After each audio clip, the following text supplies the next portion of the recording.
அந்த மாநாடு நடத்தப்பட்டதின் நோக்கம் நம் பிள்ளைகளுக்கு நல்ல படிப்பு, நல்ல வேலை வாய்ப்பு, ஒரு நல்ல எதிர்காலம் வேண்டும் என்பதற்கு தான் அப்படிப்பட்ட மாநாடுகளும் இப்படிப்பட்ட நடைபயணங்களையும் நாம் நடத்தி கொண்டிருக்கிறோம், தொடர்ந்து நடத்தி கொண்டிருக்கிறோம். 10ஆம் தேதி கூட இங்க ஒரு நடைபயணம் நடக்க இருக்கிறது. அப்ப எதுக்கு? நம்முடைய பிள்ளைகளுடைய வாழ்க்கைக்காக. அவங்க நல்லா படிப்பு வேணும்னா இடஒதுக்கீடு வேணும், சாதி வாரி கணக்கெடுப்பு நடத்தணும். 100 பேர் இருந்தால் 100 பேருக்கும் இடஒதுக்கீடு, 500 பேர் இருந்தால் 500 பேருக்கும் இடஒதுக்கீடு. இதுதான் சம பங்கீடு.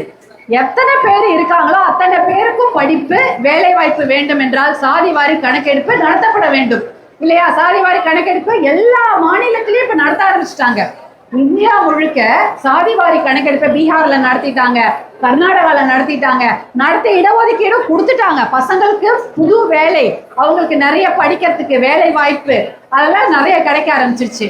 தமிழ்நாட்டிலும் அது நடத்தப்பட வேண்டும் என்பதற்காக தான் இந்த நடைப்பயணங்களும் மாநாடுகளும் இத்தனை போராட்டங்களும் நடைபெற்று கொண்டு இருக்கின்றது.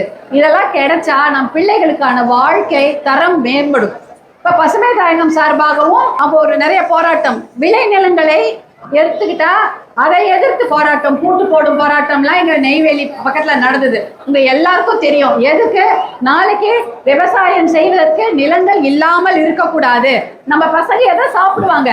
நாளைக்கு இந்த அரிசியும் பருப்பும் எங்கேருந்து வாங்கிட்டு வருவோம்? தாய்லாந்துல இருந்தும் அமெரிக்கால இருந்தா வாங்கிட்டு வர போறோம். நம்ம ஊர்ல இருக்கிற அரிசி வேணும். இந்த மாதிரி விஷயங்களுக்காக தான் இந்த நடைபயணங்கள்லாம் நடைபெற்று கொண்டிருக்கிறது. நீங்க எல்லாம் அதுல கலந்து கொண்டு உங்களுடைய ஆதரவை ஒற்றுமையாக தெரிவிக்க வேண்டும். நம் பிள்ளைகளுடைய வாழ்க்கைக்காகவும் நம்ம பிள்ளைகளுடைய வேலைக்காகவும் அவங்க வருங்காலத்திற்காகவும் நிறைய விஷயங்களை நாம் செய்ய வேண்டும் என்றால் இந்த இயக்க பணிகள்ல நீங்க எல்லாம் கலந்து கொள்ள வேண்டும்.